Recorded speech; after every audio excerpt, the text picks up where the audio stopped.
It's cocktail party season again, which means you're probably eating a lot of cheese and crackers these days. Well, what I like to do is instead of serving cheese and crackers, I make a cheese tart. It's a little bit more sophisticated, a little bit more substantial, which is really good, especially when your cocktail party food needs to double as dinner. You can make your dough early that morning before the party, or you can do it the day ahead. So I've got a little bit of sugar. It's just going to give the yeast something to feed off of. This is just regular old active dry yeast. This water is slightly warm. The yeast like it to be just a little bit warmer than you are. You don't need a lot of bubble. Like, check this out. This is enough bubble.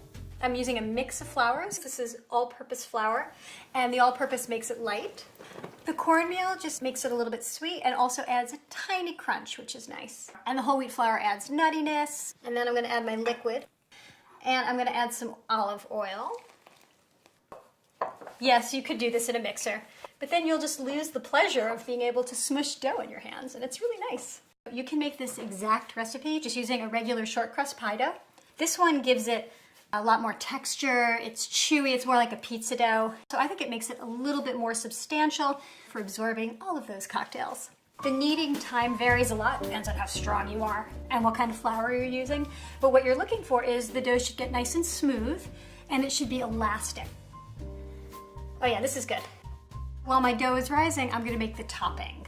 And I've got sliced apple here, and these are just shallots. Olive oil. You're gonna need a good quarter of a cup here. Salt and pepper. I'm gonna put all this out on 2 baking sheets because I wanna make sure it has enough room so it gets a little bit golden. Then I'm gonna add half of the thyme. And now I'm gonna bake these. It's gonna take about 30 minutes. Yep, those look perfect. They're golden brown, they're soft, and as you can see, they sort of shrunk a little bit, which is good, which means they've cooked. And now I have to roll out my dough. Having oil on the bottom helps it crisp up. You can do this in any shape you want. Usually I aim for a rectangle and I kind of end up with like a blob, but it's gonna look really pretty with all those apples on it. You wanna make sure your blue cheese is in medium-sized crumbles.